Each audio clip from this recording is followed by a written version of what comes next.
Hi. Hello, everybody. Hi. Hello, everyone. Hello, everybody. Welcome. All right. Thank you guys so much for joining today. And how many of you have watched this 2020? I know some of you in the chat have already been talking about it. I know Debbie Martin had said some things, and I have a ton of notes to share with everyone.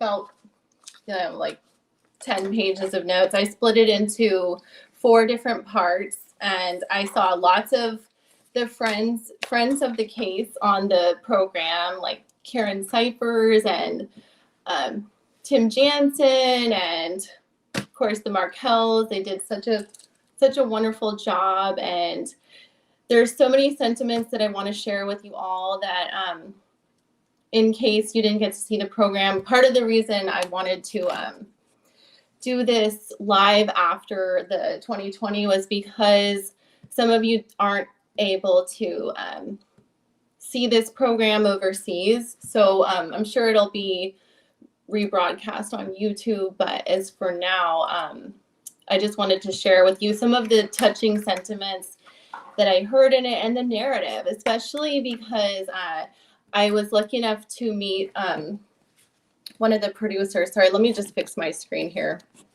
Get comfortable. I was able to meet one of the producers at the Arthur hearing last year, Chucha Barber, who did, I think, an excellent job. And I'm very impressed with the work that they did, especially because I rewatched the first 2020 special that aired in 2016 or 17, and they did reuse some of that footage, but I will kind of reiterate which footage that they did use. But also, I think I was supposed to maybe have a guest, Bruce, but I'm sorry, Bruce, if I'm kind of new to StreamYard. I don't see him in the waiting room, but oh, I see him right here. All right, let me add him now. Okay, hi, Bruce. They got to lock her up right now. Thank you so much for joining. There should be a cop car in front of the icon right now taking away. I know. Seriously, overwhelming evidence. Even the 2020 was on top of it, right? We're on the Donna arrest watch with the bump and the new phone call to the undercover officer. I mean, I was really impressed with the narrative. Weren't you kind of impressed they went there?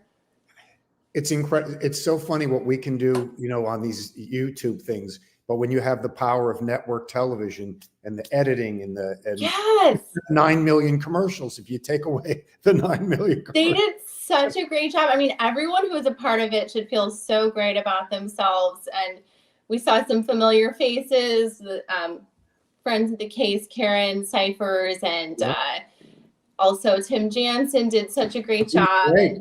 Fantastic. Yes. Julie Janae from Court TV, who was in the courtroom all week, did. I saw you twice. You were. Oh yeah, we saw some of our friends in the courtroom.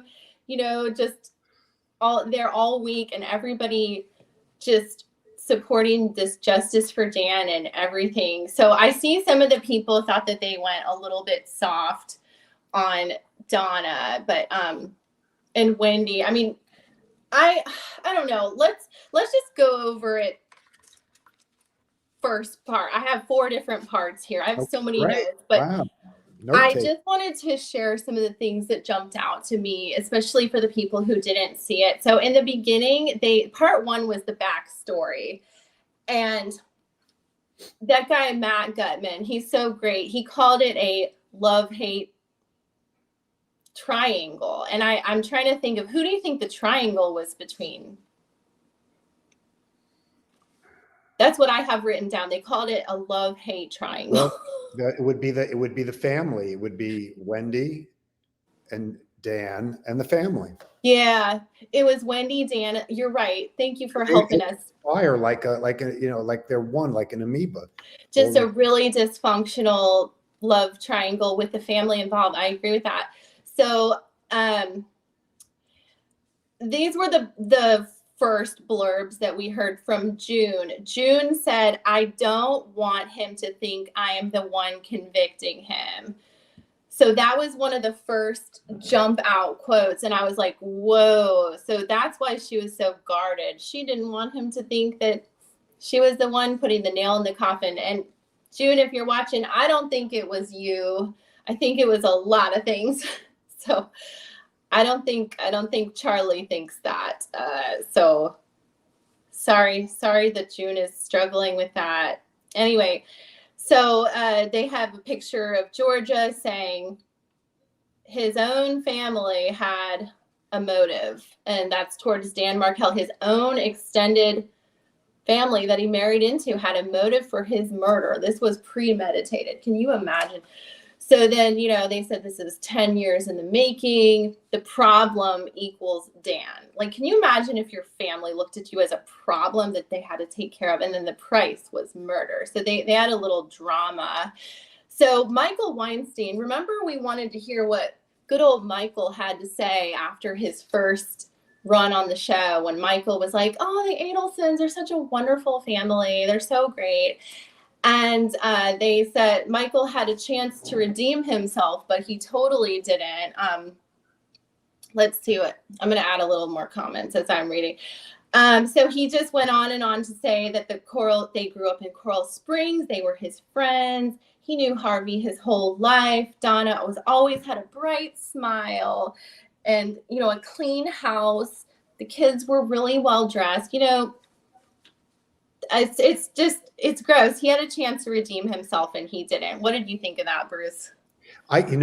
Whatever I have forgotten, I don't remember that guy. When did he he wasn't on the stand this last trial, was he? Well, he was Charlie's old friend / lawyer who was like running for congressman or mayor or something, and him, I don't remember. I think he was running for either Senate or Congress, and this ruined his chances, but he still is like steadfast in support of the Adelsons, which I found disgusting. I mean, this was his opportunity and he ruined it. So then they said Robert was estranged, and yes, Charlie and Wendy were so close, 2 years apart. So that made them very strangely close. They got kind of into the psychology of Wendy and Charlie, and they said Robert married somebody who was not Caucasian, and he was estranged. It's disgusting. And I mean, I like this narrative that the 2020 was pointing out these deficiencies in the family and weird dynamics. I really love that. Shout out to Chucha for pointing out very, very strange dynamics. And she's been covering this case for quite a while. All right. And then they had a classmate of Charlie's said Charlie was really goofy. I don't know. I don't know what that means. They had a lot of, I know what you guys are saying in the comments. Some of this was really light and fluffy in the beginning and kind of slow. Did you see it that way, Bruce? I didn't, because I was very excited, and I just watched them tell the story, and the story was. It was a good story. See, that's the thing too. There was a lot of good gems in there. I did think that the friends of Charlie and Wendy were like, oh, they're so funny. Like they were kind of capitalizing on kind of, they have to kind of make us think like, did he do it? They're kind of trying to bring out the good character, good and bad. So I can see where they're going with that. And then, Michael Weinstein said, Wendy is so smart and well-loved. And then they showed the clip of Wendy on The Weakest Link. And she said, the one where she says, when I was little, I wanted to be a giraffe. It's just bizarre. It's so bizarre. She'll do anything for attention. All right. How's the sound now, Phoebe? Good? Sorry, I can't figure out how to plug my microphone into this. It's great. There, now it's perfect. Now it's perfect. Yeah, so – Dawn is obsessing till the rest of them are locked up. Yeah, I mean, they kind of they were building the story, Dawn. I agree. I was like, at first I was like, this is kind of softball. Oh boy, it's just they're, but they kind of built up to it. So they said Wendy studied law, which was different from her family. Nobody in her family studied law. She was kind of beating to her own drum. And then they said, one of Dan's friends said that Dan loved to give people hugs and he was a mensch. Can you explain what a mensch is, Bruce? A mensch is a real man, a true man. Good man. Yeah. The good man. And they met on J Date. And then Danny was in love. And I thought that was really generous of Well, Ruth they said that Donna and Wendy like conspired to find that man. They did mention that part. And they came up with this guy. It was all a conspiracy from the start. And I mean, I thought it was super generous of Ruth to tell that love story in such a heartfelt way. I mean, that is so big of her to share that, because she didn't have to tell it in such a loving way. She's a great storyteller, and I think Ruth and Phil and Shelley did such a great job, and Shelley looked so beautiful, and Ruth is awesome and gorgeous, and Phil is such a heartfelt guy. They did such a great job. And so they go on to they used the 2018 footage of Tova Walsh, and she said that they had a strong connection. And then Dan's friend Ethan Lieb, sorry, said that the issues of the kosher wedding were a huge issue. And then Ruth went on to say that it felt like Donna was sabotaging the whole relationship from the beginning. I mean, that is not just a feeling. Like, she saw it. What do you think about that? Like, do you think they were being fair to Dan with that? Have you been to weddings like that? First of all, I've been to that. My boss, who I work for now, was married in that temple, and that's wow. like about 3 miles from here. But that's what pulled me into this story. It's like they said, like they knew he came from a religious family. He needed what's called glatt kosher, which means strictly kosher, and they went, we'll get imitation, we'll make it seem like it's kosher. And when the rabbis, as they said in the 2020 thing, but when the guests came, they couldn't eat anything because if you're observant Jewish, you can't touch this food. So it set a very bad tone. They didn't really show that in the 2020 tonight. They showed a lot of happiness at the wedding, but that was supposedly the undertone, that no one could eat anything and they were starving. Oh, it's such a terrible issue to cause strife but over. It's a real dig with a knife, because the parents, the Adelsons, are Jews, and they know you can't do this to kosher people. We're sounding so Jewish here on the show, but that's like a big. It is. You do it. So kosher style is not real kosher. It just looks like it's kosher, but anyway, it was wrong, and no one could eat anything on his side. It's such a hot button issue, and I thank you for explaining it. It definitely should have been hashed out before. Yes. And then Donna used it as she was triggered. She was obviously triggered, and that's the way I look at it. She was triggered, and it started a rift.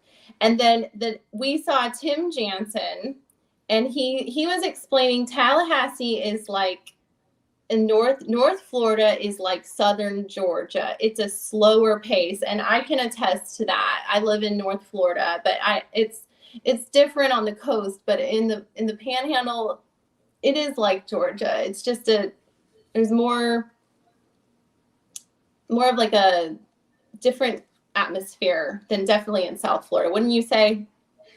I've never been there, but they say that, well, they said it on the show, North Florida is like South Georgia, or North Florida is like Georgia. Yes. And I can understand that the topography is different. It looks I could agree with that. Just a little bit of a slower pace. Doesn't mean it's bad. Doesn't mean it's right or wrong. It's just, it's a gorgeous town. It's a university town. It's a good place to raise kids. I'm impressed with it and the people there, and Tim Jansen's right. And so Benton Hills is a very nice neighborhood. In fact, Judy went there. I drove Judy there the other day, last weekend, and to see the bench. And I played tennis there with Mentor Lawyer. It's a gorgeous park. It's a gorgeous neighborhood. It's near the ABC store. That's where Dan Markel lived. They're trying to explain it. It's a very, very beautiful place. Nice houses, big trees, nice big houses, modern houses. Good place to raise a family. So that's where Dan was living with Wendy. And then the Greenbergs were their friends. They used file footage of the Greenbergs from 2016. Very darling couple. They are so sweet and kind, and obviously loved the Markel family and Dan, and seemed to empathize with Wendy back then. Do you think they kind of seemed to empathize a little? Yeah, of course. You really did your homework. I'm screaming at the television set, taking all these copious notes. I got to give you credit. Oh, thank you. Incredible. Yeah. Let's see. Dan's mom said that there were 3 in the marriage. Dan, Wendy. Okay. Yeah. So the big love triangle. And yeah, I mean, that the Greenbergs and the friends seem to kind of be like manipulated by Wendy, that she was like overshadowed or put down by Dan. That seems to be like an ongoing theme. Like, well, we all know Dan really put her down. And I mean, it was obviously, there was like a power struggle between 2 type A lawyers. And I've heard from my friends, nothing against lawyers. I've heard it's difficult to date one. Have you ever had friends who are lawyers? They say don't get a divorce from one. Yes. I've heard that. But so anyway, her friends seemed sympathetic. Tova obviously was super sympathetic. She said Dan was unkind. Dan was unkind to Wendy. Why? Because he probably was more intelligent. Sorry, not sorry. But it seemed like a little bit much in the beginning. This was a battle of wits. And okay, so then they go on to say about Wendy's book. This is where they kind of chip away at Wendy's perfect image and the perfect marriage and the perfect neighborhood. They bring up Wendy's book, and she said he didn't like fiction. So this true crime blogger, Steve Miller, is going on to talk about, he's on the right page. He's telling the story. And then we've got Dan's friend Ethan says Dan's marriage was unwinding, and Dan decided to travel less.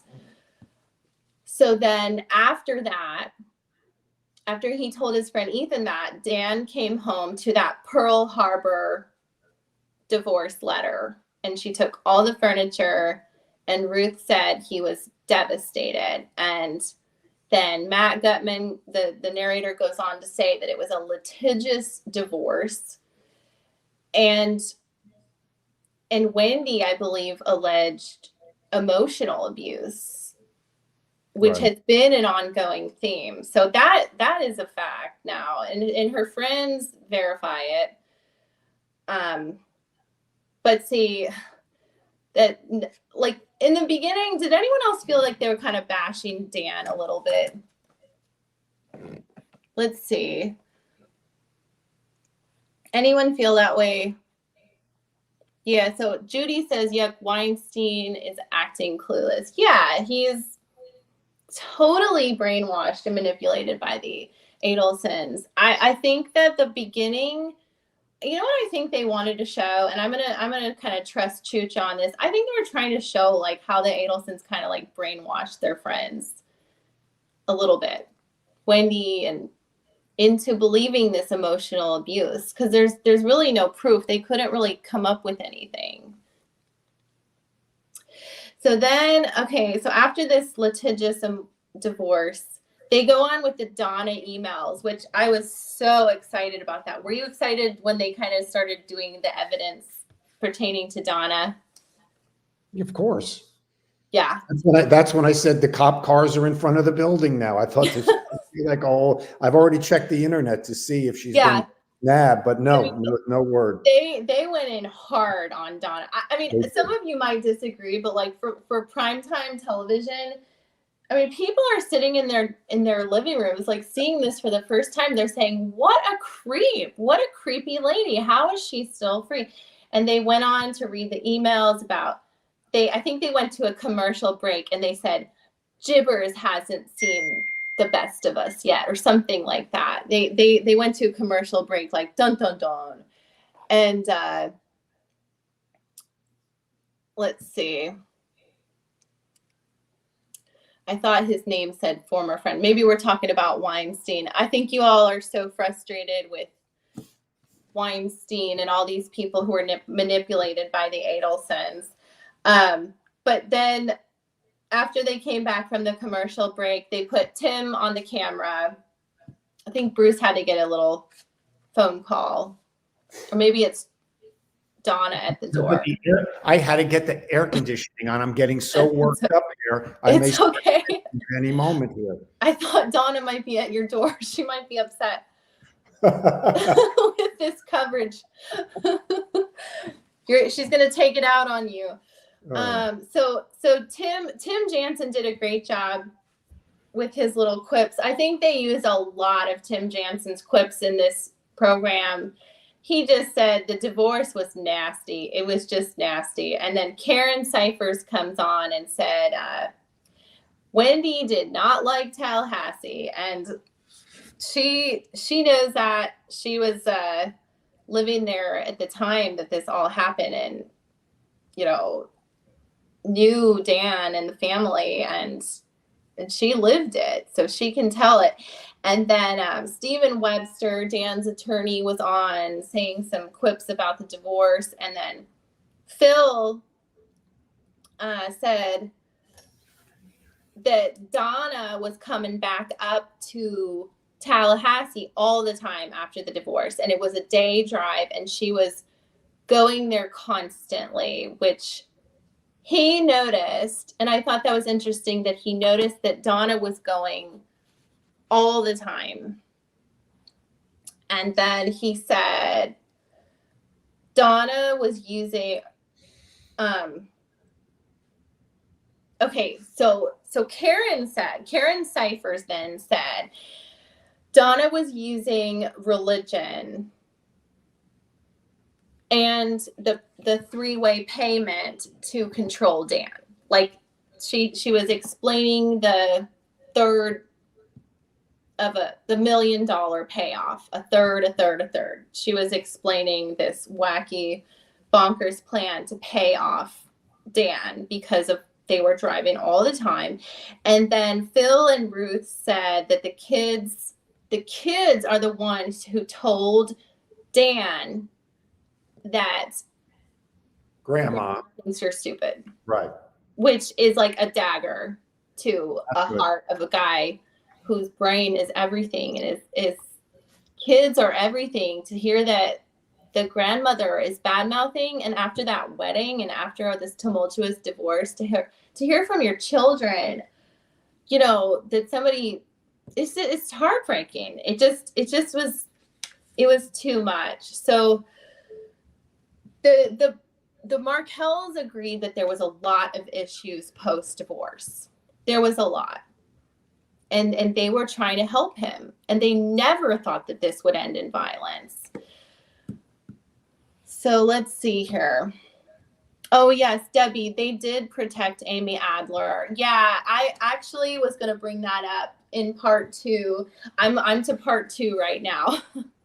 So, yes. Okay, this brings me to I knew this part 2. There was a new man in Wendy's life. It was Jeff Lacoste.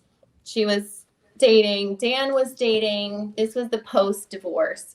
Dan was dating Amy Adler, which they said 0 about Amy. 0. So did you notice that, Bruce? Yes. Yeah. So maybe she seems like a very smart lady with the law, and probably better for her to protect herself and her family if she's trying to look out for herself and her emotional well-being, and we'll respect that. And I think that they did on this program. I don't think that at this point it would really, she doesn't want to go there. So I found that interesting too. So then they talked about Ruth Markel said the day of the murder, and this was so heartbreaking. This just really brought stuff back, where Ruth says Dan said to her, "Mom, I have to make one more call." He's on the phone with her as he's driving. He has to make one more call to that preschool, and then that's the last she ever heard from him. Heartbreaking. And then the murder happened. Phil Markel said when they heard, they were in shock. It was horrific. He said it was surreal. And then we cut to the interrogation of Wendy. Lots of little quips and gaffes from Wendy. Did you notice that? Wendy not looking very good. I watched the whole thing, but I was so into it. I can't believe how you can take notes and watch it. You got to be an A+ student, because I was not, and I'm the complete opposite. You know, this was like my assignment all week. I like to I like to give myself little like work. This is like me putting together a puzzle piece, like Rashbaum said. I'm putting the puzzle piece together. Yeah. The real puzzle. For everyone, for my friends overseas who don't get this program. So anyway, so I noticed all of the gaffes from Wendy, like, oh, I hope it wasn't my family. I'm glad my mom was surprised. I mean, they got all of her like awesome B-roll of like her worst moments, like the ones we see on like Don DeQuisto's channel, just, you know, that 6-hour interrogation. They got all the right pieces of it. And so then we got Matthew Shear, who did the Over My Dead Body podcast, and he kind of is like a little frustrating that he still thinks Wendy's innocent, but he said that this police interview, was the biggest mystery. Like, did Wendy do it? He's still unsure about Wendy. So not quite sold.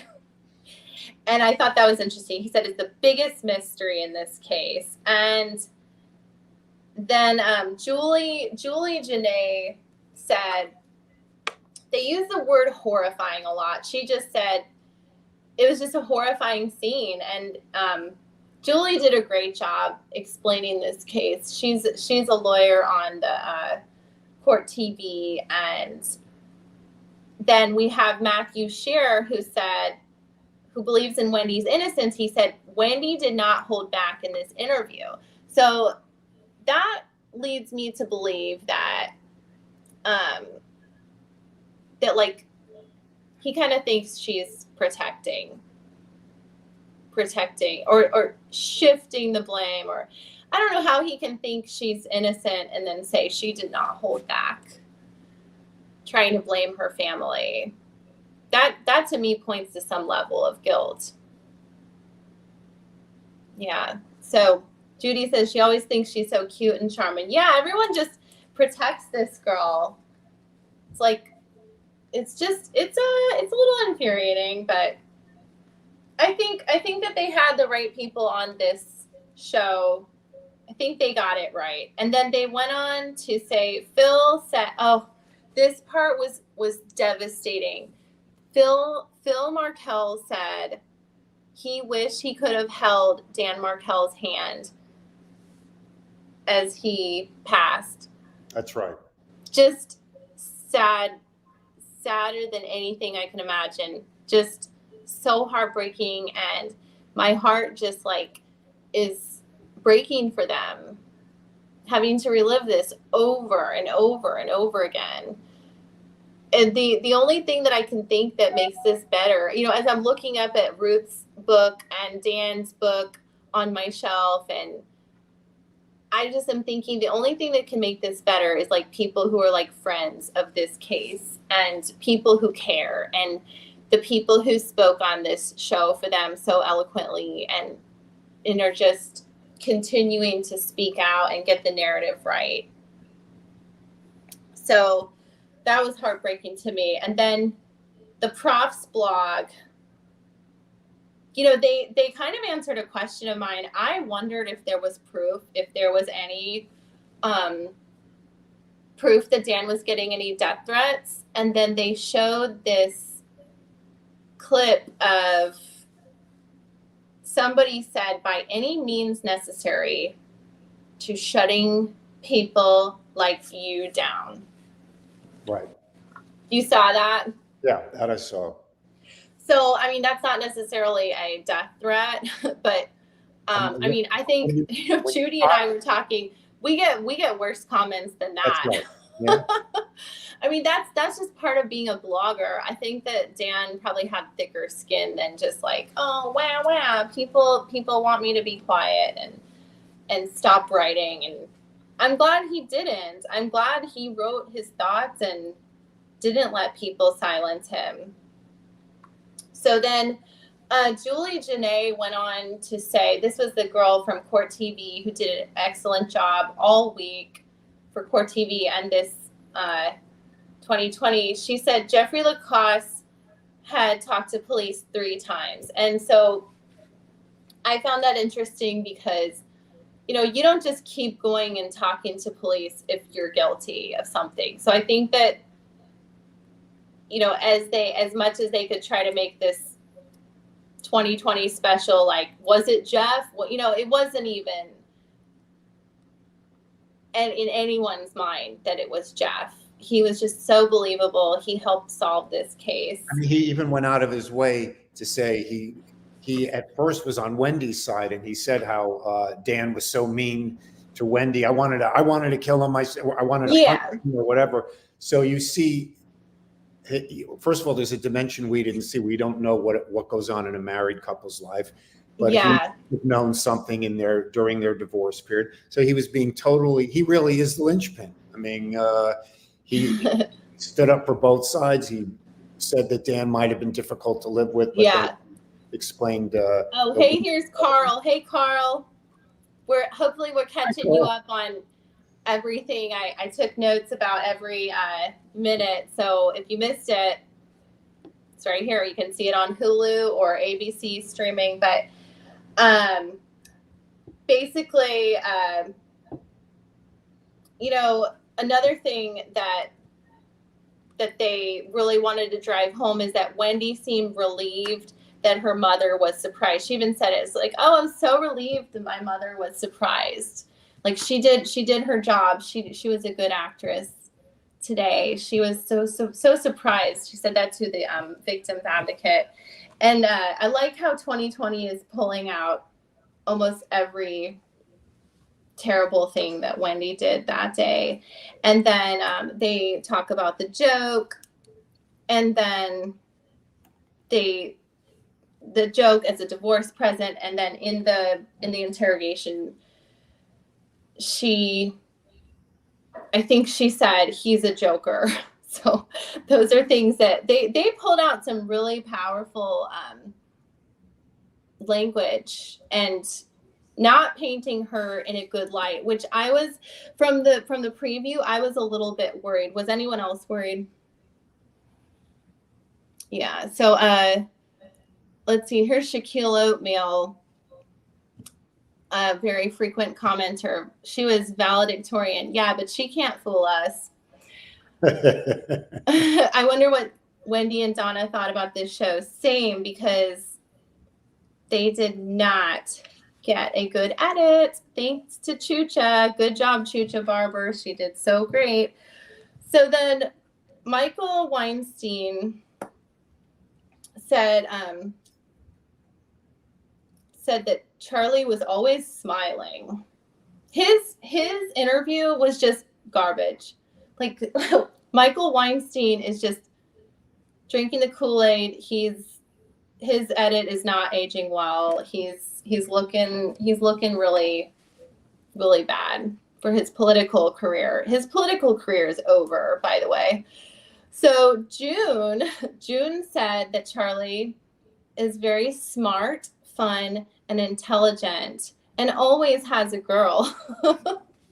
Did you catch that part? Yes. Like, what girl said that? Like, I guess, about my guy friends, like, I might say, yeah, like, they're always going after, whatever. But I don't think, like, she's obviously in love with him.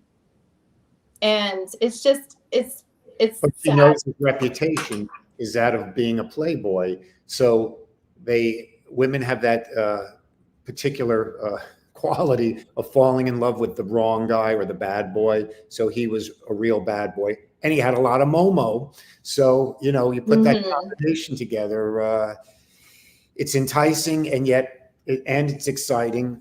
But at the same time, they feel that they're not going to be able to lock their hands around him. Yeah, she loved the chase or something. I would love to get June on this program. I'm thinking of maybe asking, but we'll see. So anyway,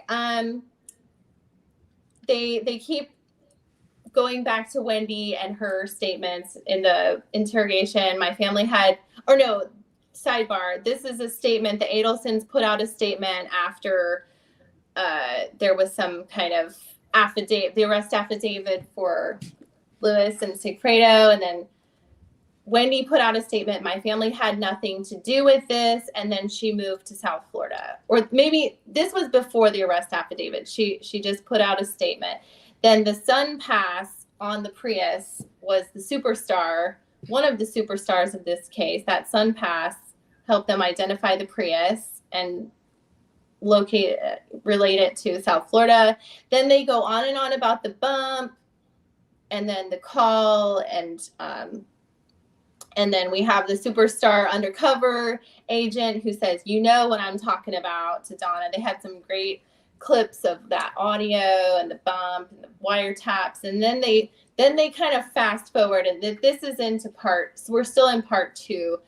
But they fast forward the first murder trial with Catherine and Sigfredo. And then they said, after 2 years with no answers, they finally found the connection to Sigfredo and Lewis.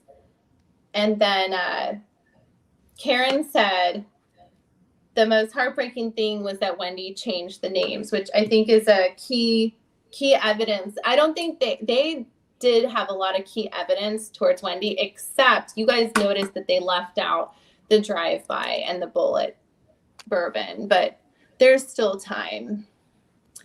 So then Matt Gutman said the Adelsons got what they wanted. After that, Wendy moved to South Florida. She got what she wanted. The Adelsons didn't have to make that 10-hour drive anymore, and they got what they wanted. So I like how Matt Gutman covered this case. He was very fun and sarcastic, and he did the first story in 2017. I think he did a great job.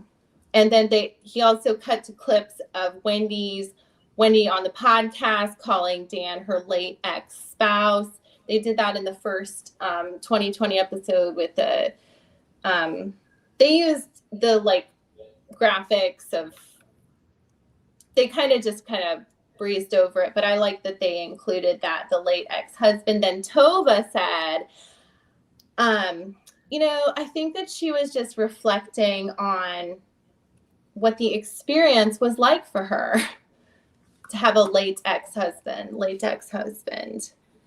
And this did not age well for Tova. I don't know do you think those were new clips of Tova or old clips? I don't know, but they're dumb clips, whatever they are.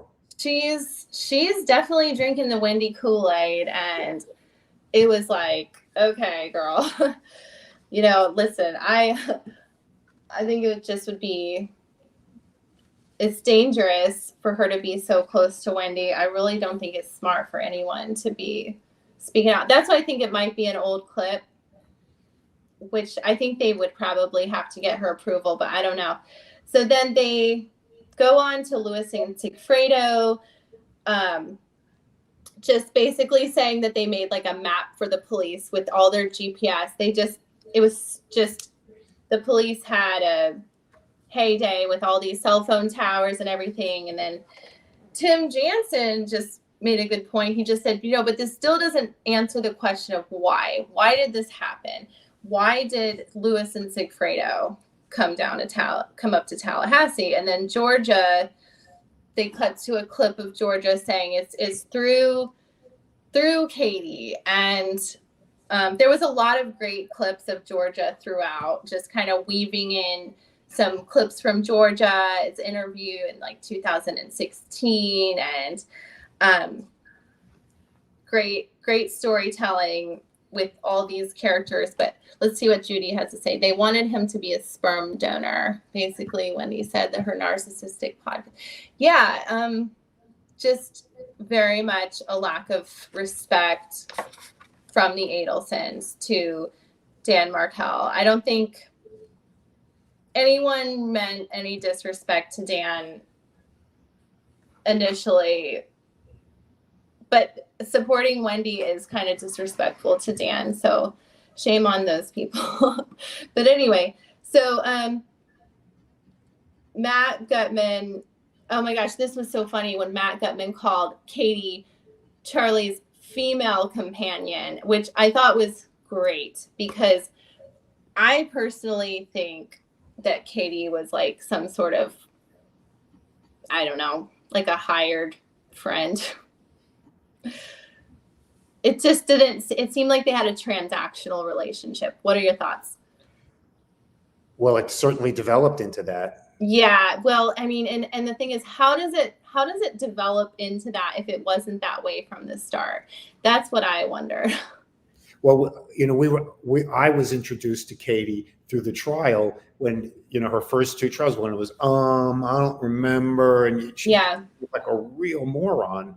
And then obviously when she appeared in this last trial, she's sharp. And then her proffer's extremely sharp. So she was faking that. So yeah, she was like, it's not doppelganger, but she was like a female Charlie. They both were people that played, I guess they were into drugs. Yeah, see, that's why I think it probably was transactional. I don't know. That's just my personal opinion. She also had two children that needed to be supported. Yeah. So, I mean, I think from the start, like, how on earth was this, on what planet? I don't know.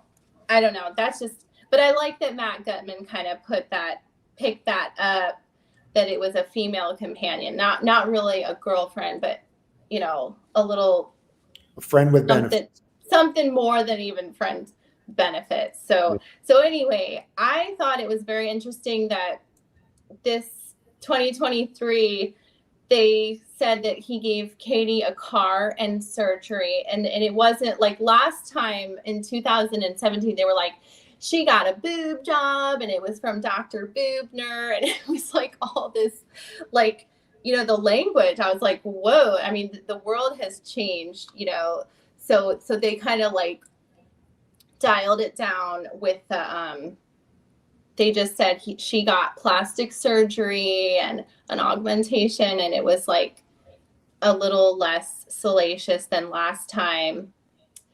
And then Matt Gutman's called the startling statement. Can you guys guess what the startling statement was? Tell us. I honestly forgot. No, I don't know. I think it was like hiring a hitman was cheaper than getting a TV was cheaper than a hitman. That's what I think. I should have written it down. But you wrote everything else down. I think he went to a commercial break, but the startling statement was probably that, cheaper than hiring a hitman, the joke. So anyway, we'll see what you guys think. What's the startling statement? I think that was kind of it. Okay, then they played the Donna call. Oh my gosh, the call to Sammy. They played it. They didn't play the whole thing, but I was so glad that the FBI agent that played Sammy got his chance to shine, and he did such a great job. And that call was just everything we needed, right? He can get his SAG card now. Yeah, it's a good, very good undercover. Like, he did an amazing job. And well, I think I did. Was there an interview with him where he said he really had to? I'm just always in a haze because I watch so much and I can't remember exactly. Well, everything. I think I can say, like, we did get to meet him at a certain point during the trial and kind of talk to him about some things. And he shared with us that he was selected among like a very large group, like 80 people at the FBI. Then it was narrowed down to like 20, then 10. And then they had to pick him. He was like selected because of his accent and his ability to not be detected. I mean, it's like a very strict process. So he was sharing with us that process, and it was very interesting, and he did a great job. And I think he kind of has to keep his himself anonymous, but we'll respect that. But he did an outstanding job. He did fantastic. So we're on to part 3. He was so good. I've been sending him money. We're gonna get him his Screen Actors Guild card like tomorrow. Well, I thought he was blackmailing me. He was doing such a good job. I'm sending him payoff money. He's excellent. He was cool and calm. I mean, I would have been sweating from the minute that I handed that piece of paper. I would have been like just cracking up, or I mean, I don't know. It would be over before it even began. So anyway, so we're on to part 3.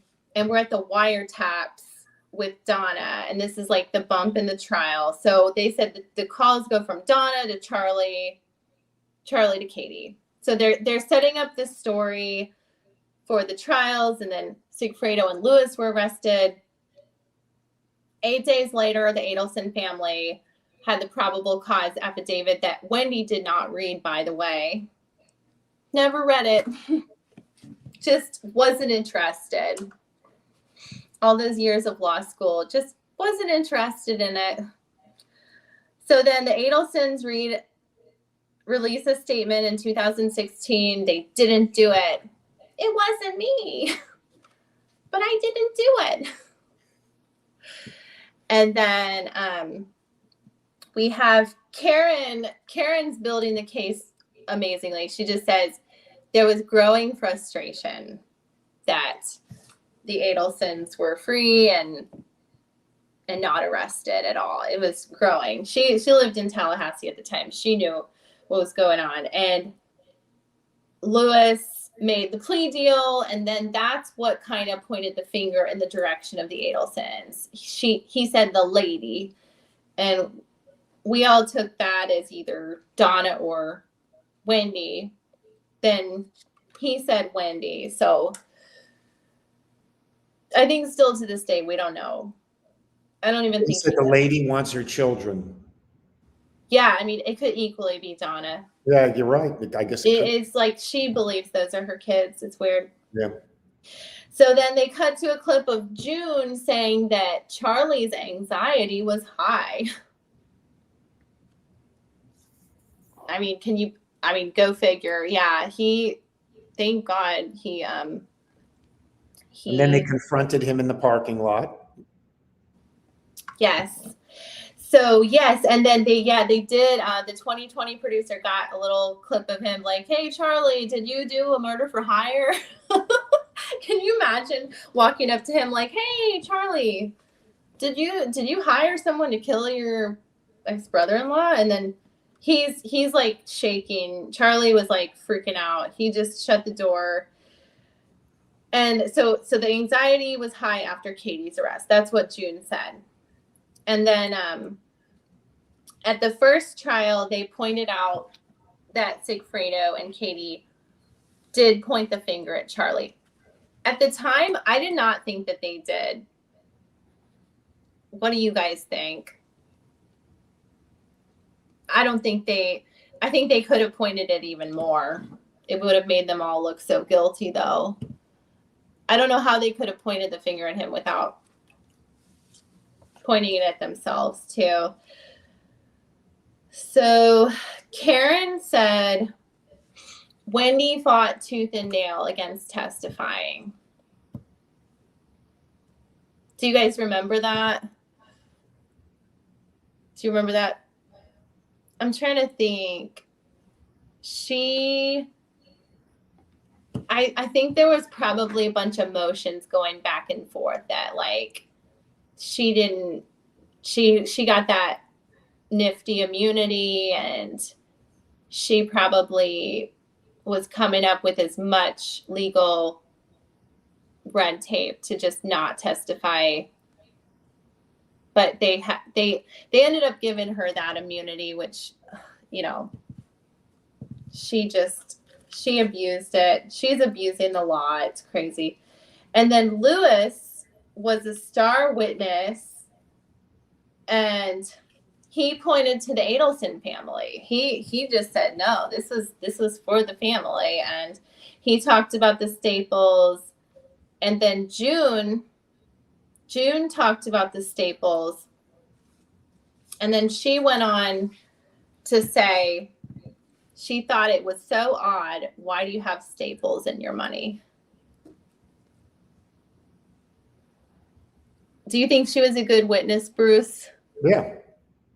Yeah. In the snippets that they showed tonight, yes. Yeah. I mean, I'm glad that I heard that June was like going on and on about how she still loves Charlie, and I'm glad that they didn't dwell on it. So for that, I was so relieved. I did not have to witness that. So Six-Toed Pete says the 2020 show is devastating to the Adelsons. Good. I'm glad you think so. I think it could have been worse. It could have been way more softball. But let's see. I'm on part 3. I've got a few more pages left. So let's see. They kind of fast forwarded Katie's trial, and then they said that the newly enhanced Dolce Vita audio was pretty much the slam dunk that this case needed. And then Matt Gutman said that Charlie was begging the police to come after him, which I can kind of agree. Like, he was really, really, in those wiretaps, like, he had said some derogatory things about the police, like with the pig code, and then saying some things in the Dolce Vita that, I mean, they could not wait to come after him. Don't you think? He didn't do himself any favors. Let's see. Yeah, no reason to murder him, though. All right, so then let's go on and say, okay, this enhanced Dolce Vita.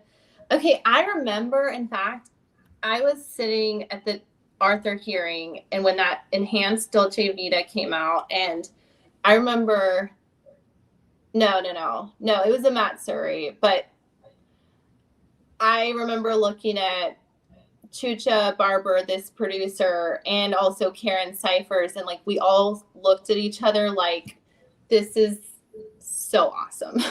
Because then we heard Harvey's voice. So they didn't really talk about the Matsuri, but I remember Chucha going to Mentor Lawyer and saying, get me a copy of that Matsuri right now. So this is definitely ongoing. She's been on this case for quite a while. So then after that enhanced Dolce Vita, Charlie pled not guilty. Then we had the Arthur hearing. fast forward to Charlie's trial, where we learned he was not the mastermind, but a victim, which was just absolutely insane. We knew that this was coming, though. What did you think, Bruce, when that happened? I didn't know that was coming. I didn't know what he was going to do. And it was so convoluted. And I couldn't figure it. After like 5 or 10 minutes, I just like said, I'm not watching this part, because it was just so, I couldn't follow it, is what it was. Yeah, I didn't think any further than him just saying they coerced him into the money. I really didn't. I mean, I thought of everything, and then he obviously trumped us with thinking about this and scheming and planning. That's why I want to know, like, if he's actually still talking to Rajbaum and they're like scheming still about his appeal. And that's how they ended this episode, was like, Charlie will be pending his appeal is pending, and yada yada yada. So then Julie Janae said it was a jaw-dropping moment. And I think it was, when we heard the opening statement about this theory, and then when he testified and explained it. So moving on to Wendy's testimony, when Wendy just had no idea. She had no idea, just like she didn't read the probable cause affidavit. Like, she had no idea that Charlie was blackmailed. So many insane moments. And Judy says gibbers as in me. Yeah. Honestly, they nailed a lot of these little stupid Adelson quips, and I have to hand it to the producers. I mean, this probably could have been like a 3-hour documentary. Yeah. This will probably be like a 10-part series. It really needs to be. And I hope that the people, the group that did this one, are involved in the same thing with Dateline. This will be a Netflix series, maybe 60 episodes, and/or a motion picture. Yeah. Well, I have to say something, because, like, I don't want this to be taken the wrong way, but, like, I do have a contact in LA, because I was, like, super curious, because I heard HBO was going to do it or something, but I know for a fact HBO is not involved, because I had a contact who said no. But I've heard other networks, other like Apple TV or something, but I just hope they do a good job. I just like how they will. They do. They these independent networks now can do whatever they want. They don't have to. Yeah. And I hope that they include the Markels. I mean, I really hope that they, because Shelly's a super creative gal. She's very smart. Ruth is very, very savvy. I just hope that they will be involved and do it right. But anywho, so they went on to say, you should be a producer of it. I bet they watch all these things and they see the different hosts, and don't be surprised if you don't get a phone call. Well, no, see, the thing is, my friend is a producer for HBO, and I did reach out, but he doesn't do documentary, but he has friends who, like, he would know. But I mean, you got to have a lot of backing to be a part of. I mean, these are big, humongous, like, endeavors, and let's trust them and hope. First of all, it's not a document. This is a documentary, but it's a dramatic series. It's like, like Ozark. It's like I did see in that the Ryan Fitzpatrick group on Facebook, the Dan Markel Let's Chat. They wanted, I think it was, they were picking the actors to play. I think they had like Ben Affleck as Charlie or something, and I'll have to go back and look. I think I should play Ryan Fitzpatrick. No. Okay. Well, got to grow the scrub first. Shout out to Ryan Fitzpatrick. That guy he had a rough week, and we're trying to welcome him into this family. Right. But anyway, so let's go on to this 2020 thing. There was a packed courtroom, and Tim Jansen said that the jury was at the edge of their seats, and this was where the rubber hit the road. Tim Jansen, he was right. These jury members, even that, rogue juror, he was on. He was lit. He was ready. It was a packed courtroom, and there was no support on the other side of the gallery. I like that Julie Janae pointed that out very beautifully. It was just an absolute, sad scene for Charlie. And, I like to say that Ruth kind of staged her own walkout. She'd had enough, and then we just kind of followed suit, and it was a beautiful moment. It was gorgeous.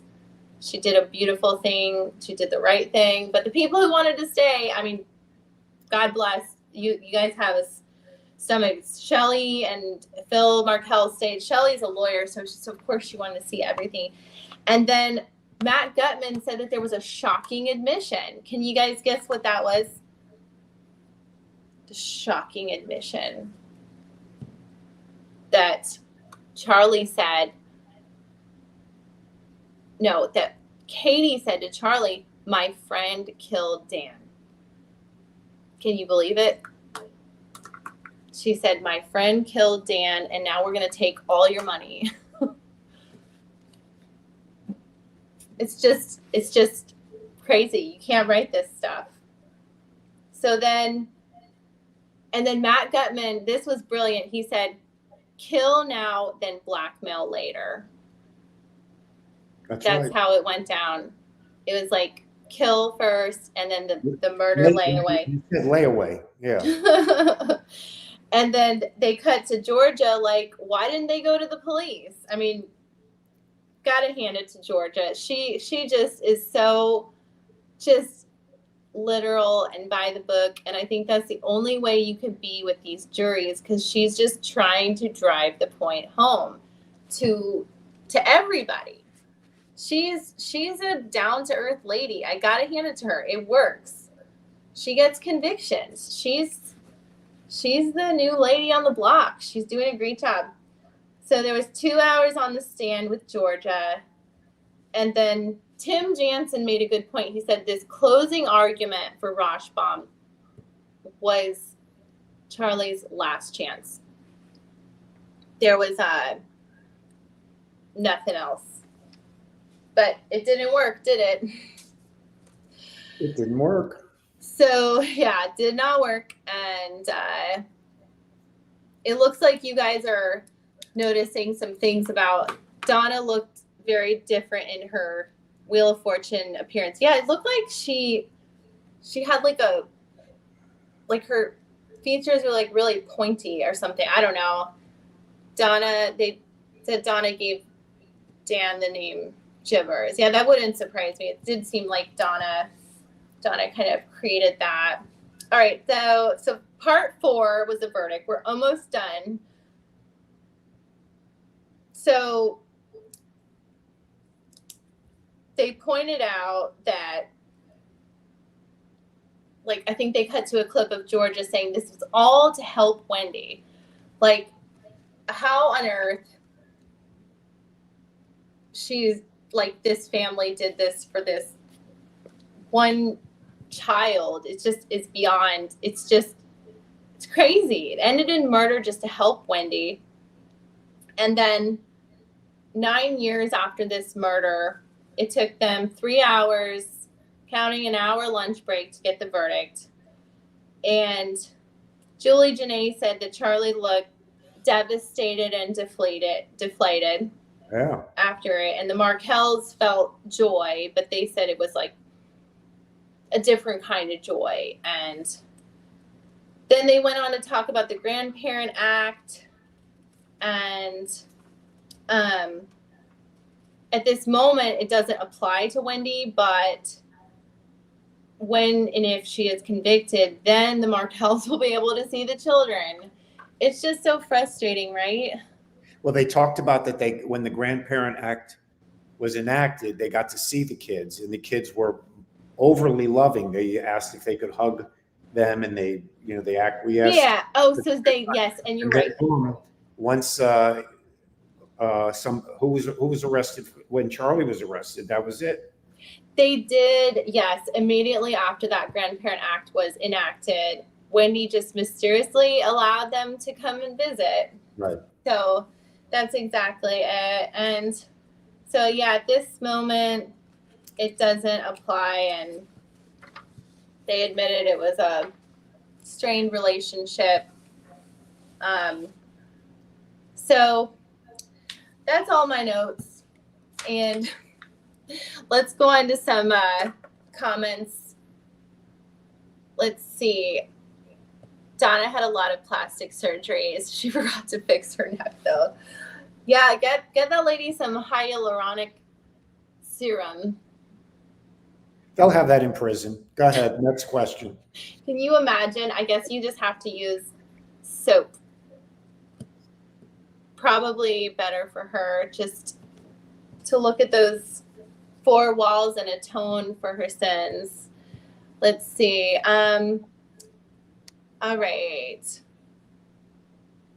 I thought the Greenbergs police interview, not on 2020, proved they did not think highly of the Adelson. Yeah, you're right. Listen, I don't want to take a 2-sentence quip from people who loved Dan out of context. Just like I don't think that 2020 meant to. I think that they have to build a case. They have to build a story.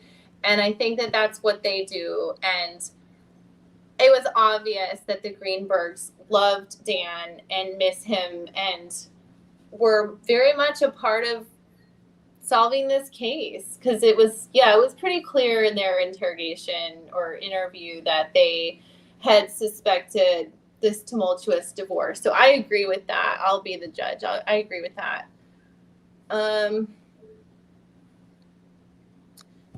Debbie says, does anyone think Donna and Wendy were watching this together? Oh my God. Can you imagine Friday night appointment television with your mom and you're the star of this true crime drama? I can't even. Especially where it's at now. Oh. If it was 2 years ago that when the first 2020 came out, and to imagine it now with everything they know, it's like the ticking clock. The hands are at 58, and now this show is on. I don't think they're watching it. No, but they have such hubris. Maybe they are watching it, and maybe they're going, not us. They won't. I bet you anything that they are playing the victim. How could this be happening to us? How did this happen to our family? They have to be talking candidly. I think in person, they probably talk about the fact that Charlie's in jail and the fact that he dragged them into this, if Katie was some, lady of the night that he met and he dragged them into this and coerced them and they got them to agree to this. I mean, they're probably so pissed, but they went along with it. They didn't stop it. Well, the irony is they can't really even talk about it because their phones are probably tapped. And they can't talk code because they're already on to how many more code words can they invent? So maybe they do Morse code. I don't know. They can tap the walls. Yeah, that's it.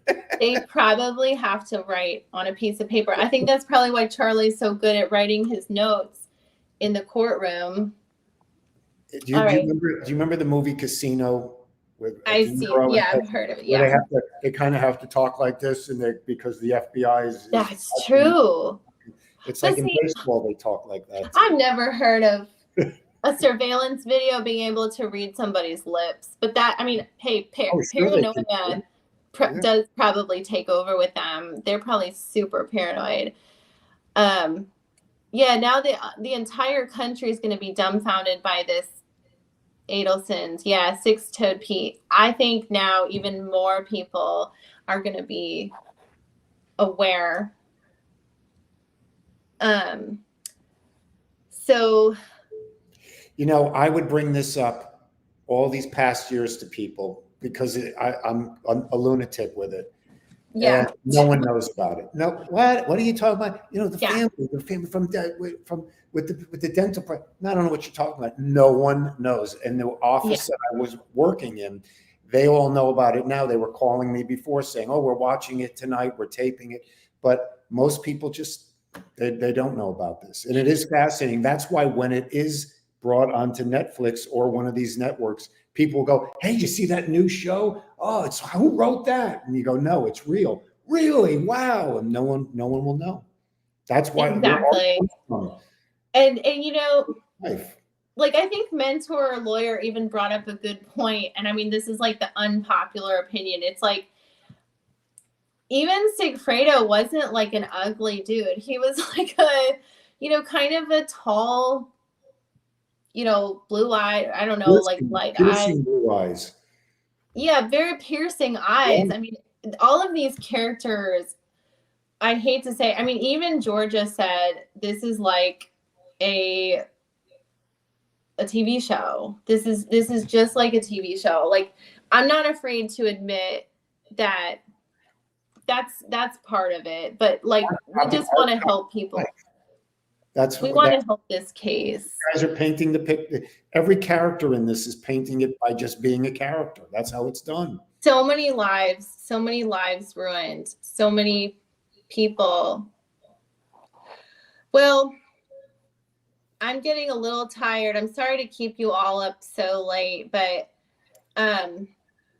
oh, Judy noticed that Wendy's blue contacts. Yeah, I noticed that Wendy's eyes were green in one of the pictures, and or just talking about her blue contacts. Yeah, I mean, it's just the epitome of lies with this lady. She is such a liar. Like, I mean, I should talk like I enhance my hair, but I mean, I tried the color contact thing, but it's one more thing. Like I think she even lied about her eye color. Like she had green eyes in one of the pictures. She said he was talking about how my eyes were so blue. I mean, it's just so textbook of her crazy personality. Anywho, so let's see. Any last thoughts? It's kind of like Donna and Charlie's last jail conversations. They're going to have to just get out these sentiments. We'll have to do this again. Debbie says, what will happen to the boys if Wendy and Donna are arrested? I think give them to Shelly. After meeting her, I think that would be the very, very best thing. What do you think, Bruce? I have no opinion. I mean, yeah, Shelley would be one of their. You can't give it to anybody on the Adelson family. No. The grandparents. I don't know where does Shelley live in Toronto? Who knows? She does. The closest thing, and I don't know if there's friends of the family. I don't know. I don't have an opinion on that. It's very sad, is what it is. It's very unfortunate. Well, Karen Cyphers made a really good point that we can't really move the needle on this grandparents bill until Wendy is convicted of the crime. And so, I think the Markels just said the only thing we can do is just kind of pray. And that's definitely, I think, what everyone needs to kind of do is just pray for answers or peace for the Markels and healing and more convictions. So, but anywho, I'm glad we could talk about all this. And yeah, Judy said, I think it's ridiculous they didn't mention the drive-by. Yeah. I mean, because they're saving Wendy's episode. It's like going to be a 10-hour special. And Carl will be the host, 100 plus reasons. Wendy is guilty. One of the best YouTube videos ever. Yeah, I'm on Wendy's Lies Part 4, and most of the lies are the ones she told on the stand. Most of it's like character evidence too, which it's really frustrating. But I do think that if they don't arrest Donna by the end of the year, I think I'm going to definitely continue to do Charlie's jail phone calls and just, I don't know. I'm just going to have to call the Tallahassee Police Department and tell them what I found in the jail records. Yeah, but they know. They're just, maybe we'll just let them enjoy their holiday, or maybe it'll happen this week. But anyway, I guess I should go get some sleep because I have to work tomorrow. Well, you've done a phenomenal job tonight. Oh, thank you. You take notes while you're watching TV. I'm very impressed. Yeah, Don's asking me who said this startling statement.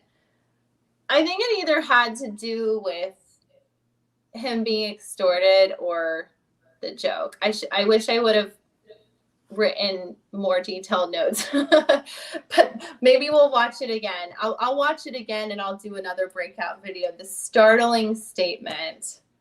How about that? All right. Well, on that note, yeah, Judy says probably the two of us. That's another startling. There's so many startling statements, but get back to me on that one, you guys. All right. Well, anyway, you all have a nice weekend. I enjoyed this Friday night with you all. Thank you, Bruce. Thank you, True. Thank you. Have a nice evening, everyone. Bye. Bye.